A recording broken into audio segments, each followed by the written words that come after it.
Wisp Sports Radio, the voice of women in sport. This is Season 1, Episode 3 of Hockey Talk with Coach Shannon Miller on Wisp Sports Radio.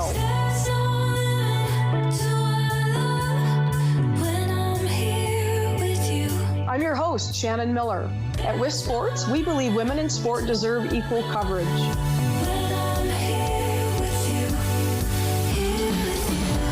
Before I tell you about the show, I'd like to thank our sponsor, Instat. Instat is a video product originating out of Russia. We, the Calgary Inferno, use this product, as do many NHL teams. It is the best video product that I've ever seen and ever used. My show will be weekly. We started Tuesday, October 2nd, and we will air through April through the Women's World Ice Hockey Championships that are being hosted in Finland. Naturally, we're going to talk hockey, the X's and O's of the game, technical, tactical, team systems. We'll talk about leadership, coaching leadership, as well as leadership within the locker room and on the team.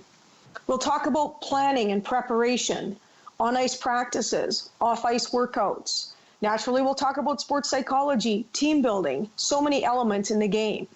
We will also talk about current news in the world of women in sport and in the world of women's hockey, and we will have special guests with us from women's hockey from around the world.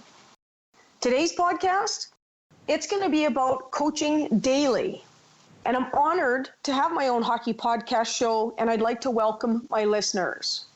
So let's jump right into it. Coaching daily. Each day, planning and preparation matters. You properly prepare because each day you are attempting to build champions. Each day is a drop of water in the ocean, and what you do matters. You develop a plan. You carefully lay a solid foundation, and then you methodically and responsibly build on it.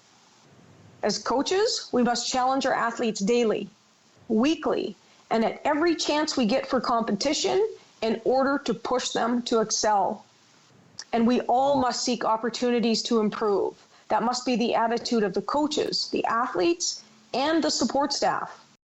Now, preparation is key. At times, you need relentless preparation, deliberate and determined preparation. Other times when you prepare, it'll be a little bit more chill. Dotting an I, crossing a T, a little bit more of a relaxed preparation, and getting your finger on the pulse and figuring out what and when is key. Now, it's a long and patient process. Long-term planning, one step at a time. Martin Luther King Jr., one of his quotes, "Faith is taking the first step, even when you can't see the whole staircase."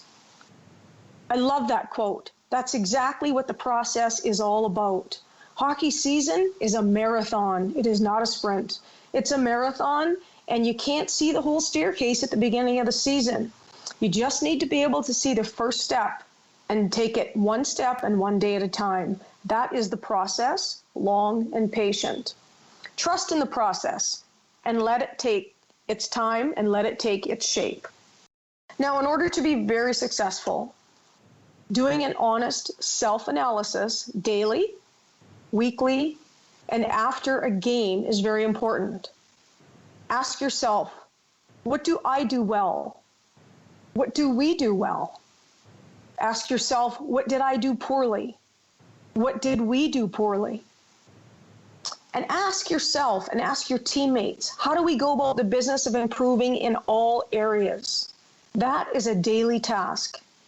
Now, this takes honest reflection, attention to details, and it's very important to be efficient with your time. High expectations require attention to detail. High expectations require honest reflection. High expectations require efficient use of time. So planning is time-consuming, but critical. So develop a plan that is resilient, but also flexible. Resilience is important. Coaches and athletes must be mentally prepared to handle the daily grind, the obstacles, the setbacks, and the successes. Coaches, we have to be able to discipline, we have to be able to motivate, and we have to be able to teach to get our players to produce. All three are necessary. And coaches, tempo is important. Coaches dictate tempo in practice. Coaches dictate tempo in games. Your strength coach dictates tempo during your off-ice workouts. And the leaders inside the locker room and the team spark plugs that you have on your team, they should always help the coaches and the strength coach dictate tempo on ice training, off ice training, and during games. Now, in each one of my shows, I'm going to have a sidebar. It's a little something that I picked up going through a federal trial. So today's sidebar, discrimination in the coaching profession. There are women coaches all around the world who are experiencing various forms of discrimination, and I am speaking with each one of them on my mind. There are double standards in the coaching world for women and men, and it must change. Men and women must work together to create that change. Women coaches are expected to conform to certain gender roles based on what an athletic director thinks is appropriate, while men are not. Women have to work much harder and achieve much more in order to be perceived as competent like a man. Believe it or not, women get left out of meetings, social events. They get frustrated, they get tired, and they feel like they're being pushed out. That happened to me. That happened to my colleagues, and that has happened to women around the world that I have talked with. Women get harassed, and women are disrespected. Now, sexism happens across many industries, but many courageous women are bringing national attention to gender equity, equal pay, and fair treatment. Join those women. Support those women. Have the courage to be part of creating positive change, because things must change. Now, let's talk about using power to empower. Wise leaders lose their taste for having power over anyone, and instead make it their mission to empower others. As coaches, that is always the approach we should take. As coaches, we must park our ego. We must be selfless and authentic. Coaches, bench your ego. Players, bench your ego. Build your mental strength up as a coach and as a player so that you can park your ego. You can block out distractions, and you can get in sync with one another and the greater team goal. Use your strengths, your skills, and your influence to empower others, to lift up those around you, and may you all be the best you can be. That leads me to today's guest, an elite athlete that possesses the skills and leadership abilities to empower others. One of my players from the Calgary Inferno and a 3-time Canadian Olympian. Welcome, Rebecca Johnston. Hello, thank you for having me. Great to have you, Rebecca. Now, Rebecca, you've successfully competed in 3 Olympic Games and 9 World Championships for Canada. All I can say to that is, wow. And with our professional Calgary Inferno team this year, our run for a championship has already begun. And Rebecca, being one of our best players, expectations are high for all of us, and I love it. I want to hear from you what you think about the expectations for the Calgary Inferno this year. New team, new coaches. How do you feel about the expectations? Yeah, I'm individual. I'm really excited to be on the Calgary Inferno. We have so many talented players, and for me, just to be able to practice with everyone and really learn and grow as a player is something that I really look forward to this year. The expectation is definitely very high. I know, speaking for all the girls, that we have high expectations of doing very well this year. We have a lot of talent on the team, starting with the coaching staff, which we all are really excited to have, and know that we'll learn a lot from you guys, but also for the players, the talent. Having national team players both on the Canadian, U.S. teams is pretty special, and having a lot of really, really talented players that are also in the working world, and you can really learn a lot from them as well. Their work ethic, their ability to work all day and come to practice ready to compete is pretty amazing in itself. Yeah, it's a really interesting mix. Our team, just like other professional teams around the world, some players are national team players for the U.S., Finland, Sweden, Japan, Canada, and they're carded and they receive carding money. But many of the players are not. Over half of the team is not, and they're working full time. And so they're putting in a training block of 2 to 3 hours a day on top of a full-time job. So it's an interesting mix, isn't it? Yeah, obviously we do have the national team players from the other countries as well. So being able to play with all of them when we have played against them for our national teams is pretty special and exciting to get to know them as individuals as well. Yeah, it's very unique. So I understand that growing up, you played other sports. Now, I happen to be a strong believer in that, but what are your thoughts on that today? Yeah, I personally really like to promote the younger kids, the athleticism, just being an all-around athlete. I think it's important to get those skills and not just focus solely on one sport, but to really develop and as an athlete and develop those different skills growing up, especially, is very important. For me, I played a lot of different sports, including hockey, but I played soccer, basketball, and I did track and field at a very high level. I was actually debating if I should do track and field at university as well as hockey. And, that I think really helped me with my on-ice ability. Track and field really helped with my speed on the ice. And I just think it really transfers over. And I think people nowadays really just solely focus on one sport, and I think it's a shame because I really believe that as a child growing up, you really first off learn what you love and what sport you're really passionate about, and also just being able to learn those fundamental skills that will transfer over onto the ice. Yes. That's good. I agree. We're on the same page with that. And it is difficult today because so many people want to pigeonhole their child early and not give them that opportunity to try other sports and potentially love other sports and then just become an all-round great athlete before they pick one later in life. So, Rebecca, as a Canadian, you played college hockey in the United States. You played at Cornell University. Share that experience with us.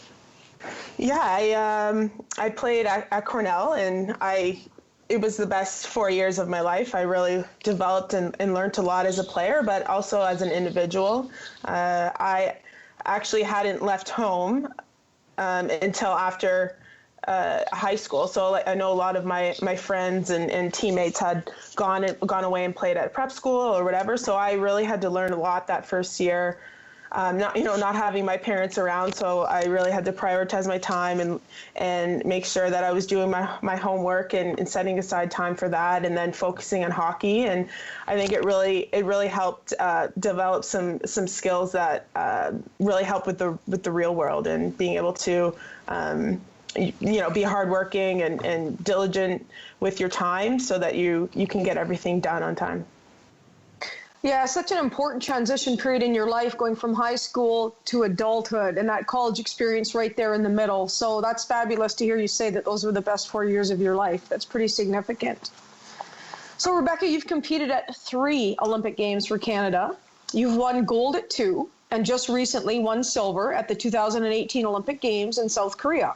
Mm-hmm. Walk us through the pressure that is on an individual athlete, on an elite athlete like yourself, to make the team. And then once you make the team, the pressure to win. Yeah, so there's definitely is a lot of pressure to make the team, and growing up, my dream was to play for my country and to one day play in the Olympics and win a gold medal for my country. And so the pressure is high. You have very few opportunities to show what you can do. And there's scouts in the stands at a lot of the games that you play growing up and at college. But there are also camps that you go to where all the national team players are there. And that's the most important camp, is when you want to show your skills at those camps, because it's all the best players in the country all on the ice at the same time. And so there's 3 or 4 games in the week that you can really, or in the year, that you can show your stuff, and so the pressure is high. You want to be able to play your best, and if you're off one or two of those games, then that could be detrimental, and you might not make that team. So I, growing up, had put a lot of pressure on myself, especially in college, trying to make that first centralization roster in 2010. I was really young, and I started to lack confidence a bit.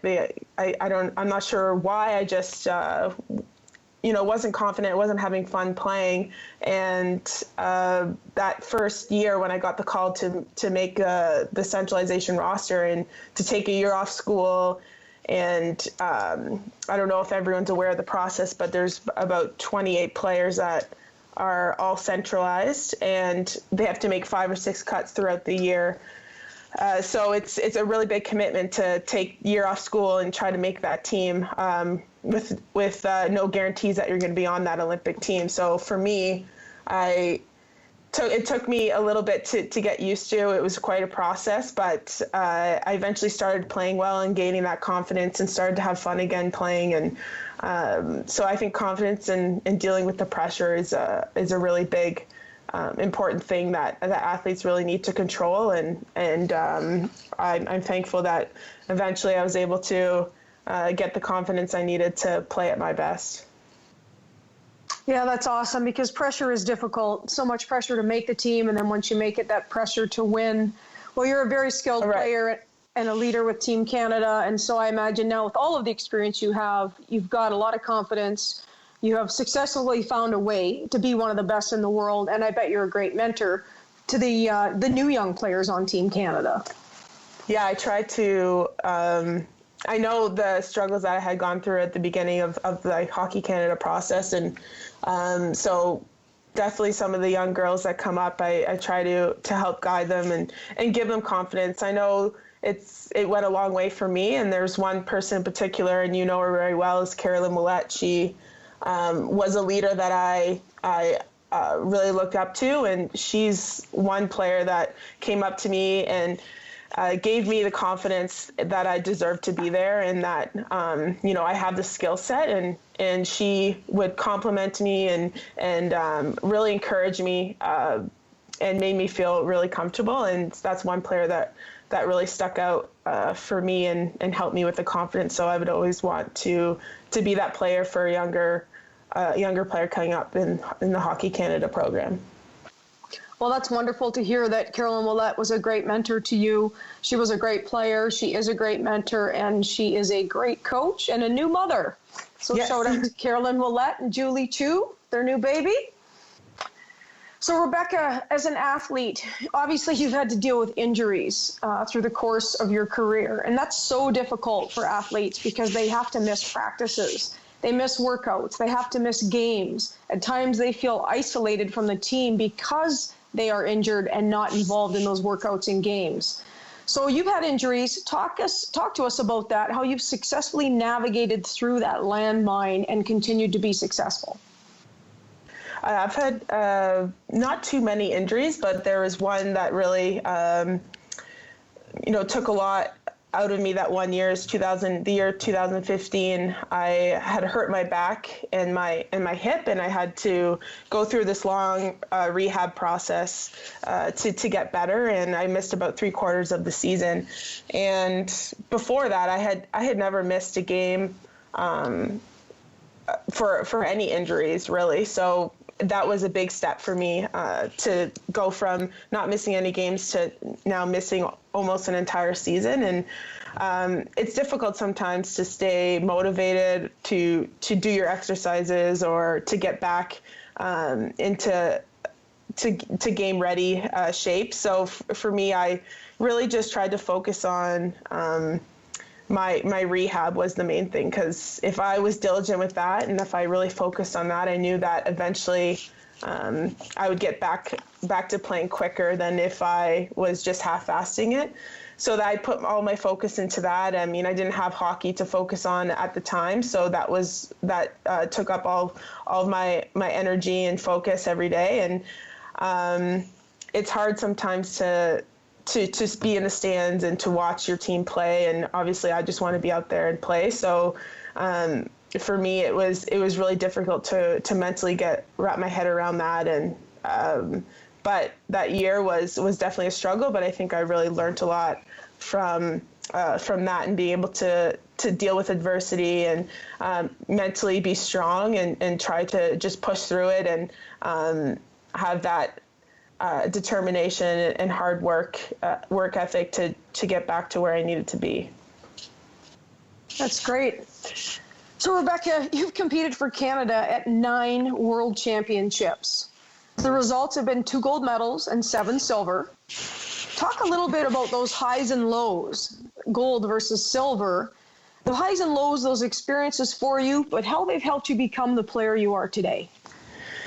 Yeah, there's definitely a lot more silvers in there than gold medals. For us, I don't know, we started off, fairly strong, winning some 4 Nations, Olympics, obviously, but I think the short-term competition is what we really struggle with, and losing to the States in very close games in the finals. It's really hard, and I put a lot of pressure on myself, but as a team, and I never want to win or never want to lose against the States, and I'm sure the States are the same way. As we always love to play against them, and so to have the seven silver medals is something that I personally, want to change. I want our team to get to a spot again where we're winning, and that's obviously what Hockey Canada wants for us. And but to be able to compete for my country and to win medals for my country is an honor, and so I get goosebumps still every time I put that jersey on, and it means so much to me. Ever since I was a little girl, I wanted to represent my country, and winning at a World Championships is my main goal, and it is Hockey Canada's main goal. So that is what drives me to try to keep getting better each and every day, and so I can help my team and hopefully get back on that winning streak and win some gold medals for Canada. And would you agree, Rebecca, that it's the wins and the losses that help us become the best we can be? As long as we do an honest self-analysis of why we won, how we won, why we lost, how we lost, that just propels us and elevates us to a whole nother level. Oh, I totally agree.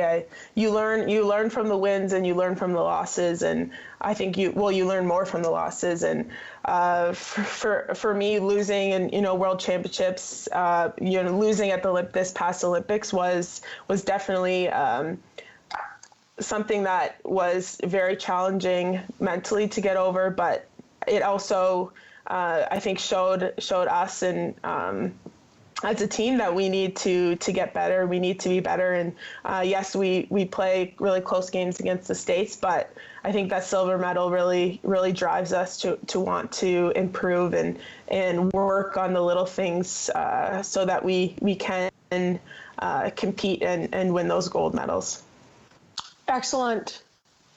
So as one of the best players in the world, share with the coaches that are listening what you like to get from coaches and what you need to get from coaches to become the best that you can be. Yeah, I think obviously coaching is really important, and I've been very fortunate to have a lot of great coaches growing up. And I think the main thing for me is the attention to detail and growing. For a player to grow, they need to be able to hear the constructive criticism. Obviously, the positive stuff is great. It gives players confidence and the ability to do what they can do. But I think every player needs to know things that they have to work on so that they can better, because everyone isn't perfect, and there's always room to grow for every player, and to have that constructive criticism and for them to let us know what we can do to be better is the main thing. And that's one thing that I have had all my life, and something that I really need as a player, because I like to have those goals and those things in mind each practice that I need to work on and focus on, and that's what helps me grow as a player. Excellent. So, Rebecca, one of the questions that I've recently learned to ask through my involvement with Chris and WISP Sports and I think it's a great question, is what do you most value being involved in sport? What I most value would be there's the usual, like the work ethic that you need to be on a team. But I really think that it's the people that you meet and the things that you learn from the other players that really stands out to me. I mean, I've met so many people around the world, and that was all because of sport and all because of hockey. Being able to go to all these different places and meet so many great people, and all of my best friends are the players that I've played with now and in the past. And so I think just having that camaraderie with the girls and the people that you meet in sport is just incredible, and I wouldn't change that for the world. Yeah, isn't that awesome? I mean, it's so beautiful to, it's about the people, it's about the camaraderie, it's about the relationships, and really, especially when you're on a national team, you build global friendships, and those are priceless. And you'll have those forever. Yeah, because I mean, I went to school in the States, and depending on where you play, you meet people all over the world, and so when you travel and you can go visit, you see different people, and you learn their cultures, and I think you could just really learn a lot from all the people that you can meet through sport, and it really gives athletes a lot in terms of experiences and learning from others and relationships. Awesome. Well, Rebecca, I'd like to thank you for being a special guest on this podcast show. It's been enlightening, and I appreciate your time. Thank you so much. Thank you for having me. Inside stories, interviews, and cutting-edge tips from the leading coach in ice hockey. Tune in to Hockey Talk with Shannon Miller. This is Wisp Sports. You can find links in the show notes for this episode at wispsports.com, where you can also find more coverage of women's sport. My website is coachshannonmiller.com. My Facebook is at Coach Shannon Miller. Follow and comment on social media at Miller12Shannon and at Wisp Sports. I'd like to thank my listeners for participating and listening today and supporting women in sport everywhere. Hockey Talk with Coach Shannon Miller. The next episode is Tuesday, October 23rd. Thank you and have a great week.